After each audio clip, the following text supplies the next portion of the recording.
राधा मेरी स्वामिनी, मैं राधा जी को दास।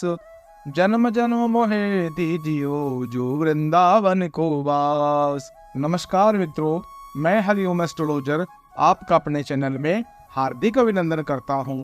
आज मैं आपको सुनाने जा रहा हूं कार्तिक मास महात्म की प्रथम अध्याय की कथा। श्रद्धा भक्ति भाव से श्रवण करें। बोलो गणपति भगवान की जय, बोलो लक्ष्मी नारायण भगवान की जय।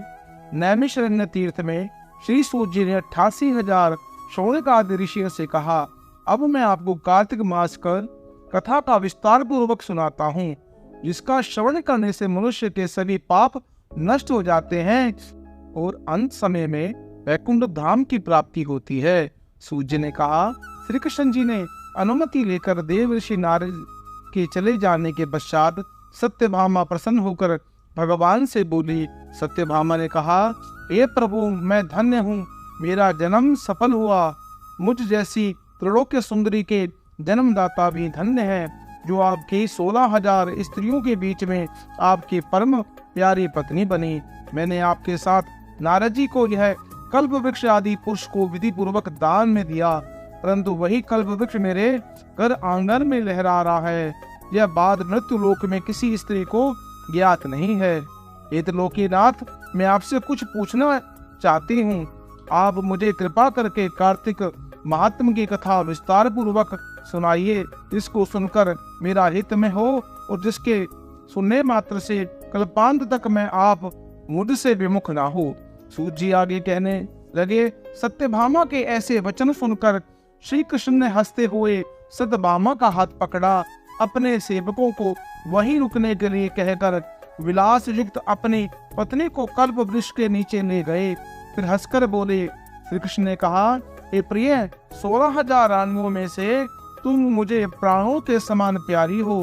तुम्हारे लिए मैंने इंद्र एवं देवताओं के विरोध किया। हे कांते, जो बात तुमने मुझसे पूछी थी उसे सुनो। एक दिन मैंने तुम्हारी सत्यभामा इच्छा पूर्ति के लिए गरुड़ पर सवार होकर इंद्र लोक जाकर कल्प वृक्ष मांगा। इंद्र द्वारा मना किए जाने पर इंद्र एवं गरुड़ में घोर संग्राम हुआ और गोलोक में भी गरुड़ जी ने गौओं से युद्ध किया। गरुड़ की चोंच की चोट से उनके कान एवं पूंछ कटकर गिरने लगे, जिससे 3 वस्तुएं उत्पन्न हुई। कान से तमाकू, पूंछ से गोभी, रक्त से मेहंदी बनी। तीनों का प्रयोग करने वाले को मोक्ष नहीं मिलता। तब गौओं ने भी क्रोधित होकर गरुड़ जी पर वार किया, जिससे इनके 3 पंख टूट गए। पहले पंख से नीलकंठ, दूसरे से मोर, तीसरे से चकवा चकवी उत्पन्न हुए। हे प्रिय, इन तीनों का दर्शन करने मात्र से भी शुभ फल प्राप्त हो जाता है। यह सुनकर सत्यभामा ने कहा, हे प्रभु, कृपया मुझे मेरे पूर्व जन्म के विषय बताइए। मैंने पूर्व जन्म में कौन कौन सा दान, व्रत व जप नहीं किए? मेरा स्वभाव कैसा था? मेरे जन्म के दाता कौन थे और मुझे मृत्यु लोक में जन्म क्यों लेना पड़ा? मैंने ऐसा कौन सा पुण्य कर्म किया जिससे मैं आपकी अर्धांगिनी हुई? श्री कृष्ण ने कहा, ये प्रिय, अब मैं तुम्हारे द्वारा पूर्व जन्म के किए गए पुण्य कर्मों को विस्तार पूर्वक कहता हूँ, उसे सुनो। पूर्व समय में, सतयुग में, अंत में, मायापुरी में, अत्रि गोत्र में वेद वेदांत का ज्ञाता देव शर्मा नामक एक ब्राह्मण निवास करता था। वह प्रतिदिन अतिथियों की सेवा, हवन, सूर्य भगवान का पूजन किया करता था। वह सूर्य के समान तेजस्वी था। वृद्धावस्था में उसे गुणवती नामक की कन्या प्राप्ति हुई। उस पुत्रहीन ब्राह्मण ने अपने कन्या का विवाह अपने ही चंद्र नामक शिष्य के साथ कर दिया। वह चंद्र को अपने पुत्र के समान मानता था और चंद्र भी उसे अपने पिता की भांति ही सम्मान देता था। एक दिन वे दोनों कुश व समिधा लेने के लिए जंगल में गए। जब वे हिमालय की तलहटी में भ्रमण कर रहे थे, तब उन्हें एक राक्षस आता हुआ दिखाई दिया।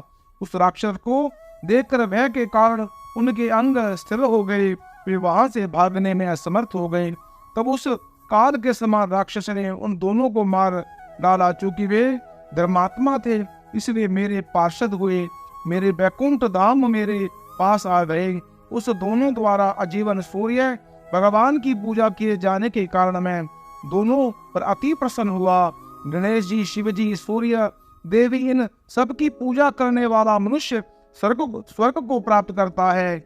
मैं एक होता हुआ भी काल कर्मों के भेद के 5 प्रकार का होता हूँ। जैसे एक देवदत्त, पिता, भ्राता आदि नामों से पुकारा जाता है।